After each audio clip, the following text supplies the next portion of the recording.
Now it's time for today's perspective, a very disturbing story for you in perspective today. 3 horrific acts of violence against children in Somalia in the last few weeks are highlighting the urgent need for the government there to approve and implement legislation that protects children. Save the Children, highlighting the arson murder of 4 young children by their father this week, the violent rape of an 11-year-old girl in late October, and the murder of a mother and her 3 daughters in early October as well. All 3 incidents coming just after Somalia became the 52nd African country to ratify the African Charter on the Rights and Welfare of the Child. Well, joining us now from Somalia is their Head of Children Protection, Gender and Social Inclusion for the country, Zahra Dahir. Thanks very much for being with us on the programme today. I mean, 3 cases I mentioned there, obviously horrific. I mean, do they show, do you think, a wider pattern within the country there?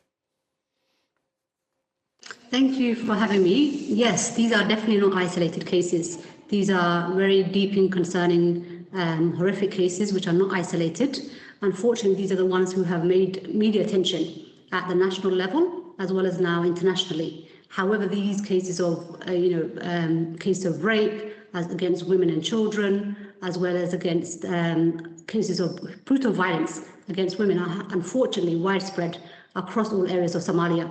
So these are not isolated cases. They're very deeply concerning, and they speak to a wider issue around protection of women and children in Somalia that we really need to address. We need the national government to address, and also the international community. And they speak to wider issues in terms of both reporting these cases and making sure they're really dealt with on a more systematic level.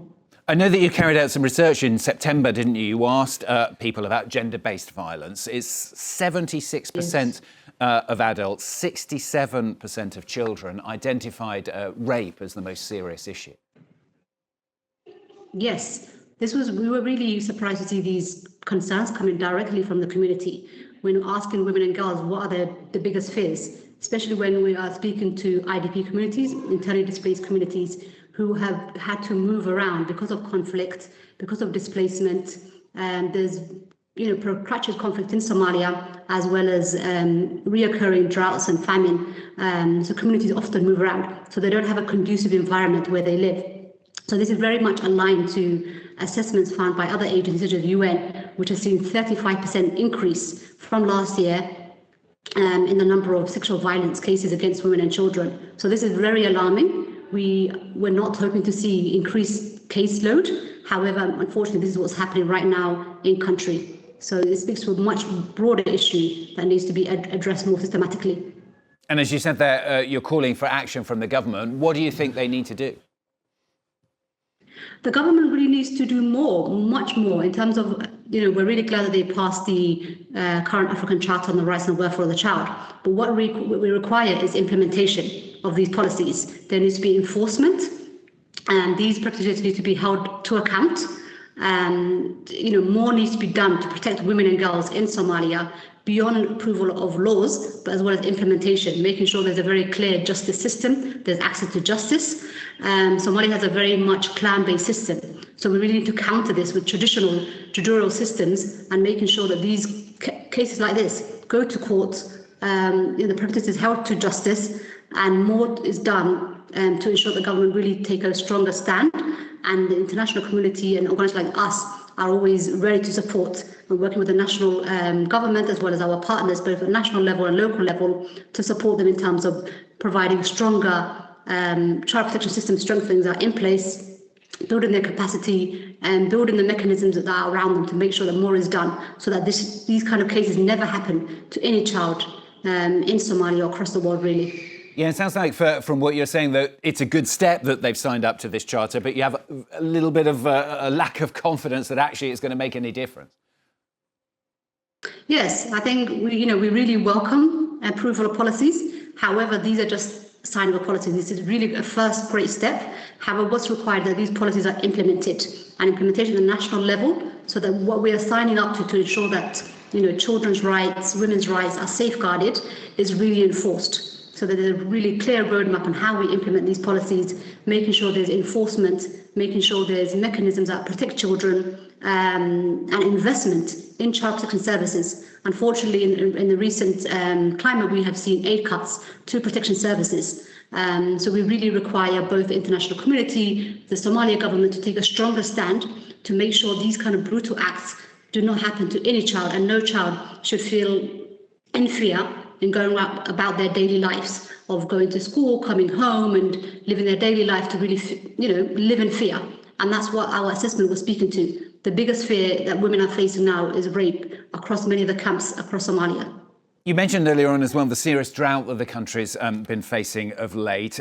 Also, of course, Somalia's faced, years of conflict as well. How difficult is it to get the government keyed up and interested in these kind of issues when they've got all these other major issues to deal with as well? Not, of course, an excuse, but it must be difficult for them to deal with everything at once. Of course, I think the cases of Somalia are very, deepening conflict over many years, droughts, conflict, all of these exist. However, we really need to make sure that protection of children and women is prioritized amongst that. Of course, the priorities are many. However, we need to make sure that nobody is left behind, that children and women are also prioritized in making sure their rights are safeguarded, that they're protected, that there's clear mechanisms in place to make sure that there's access to justice, that perpetrators are held to account.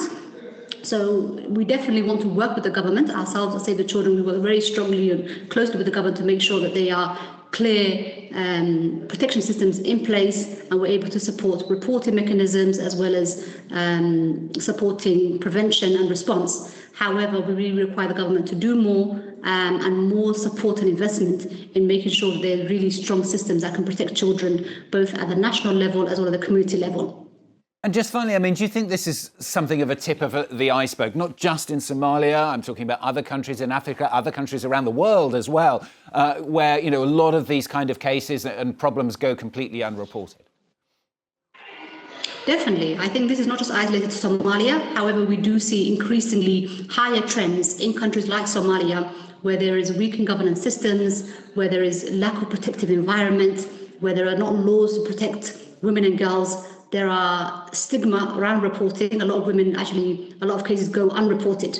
So why this is really pressing is that these few cases have come to light. However, there are so many cases which are unreported, so many cases which are undealt with and are dealt with in a traditional manner, where there is no access to justice, where there is because it's not held to account. So it does speak to a much broader and widening concern around the protection of children across Somalia, but across many countries. And I think what makes Somalia quite unique is the issues around conflict and making sure there's an enabling environment for women and girls. Issues around drought, all of these really poverty, stigma, make it more difficult in terms of reporting sexual violence as well as dealing with it in a more systematic manner. Good to talk to you on the programme today. Thank you very much for being with us. That's Zahra Dahir talking to us there from Somalia, from Save the Children. Thanks very much.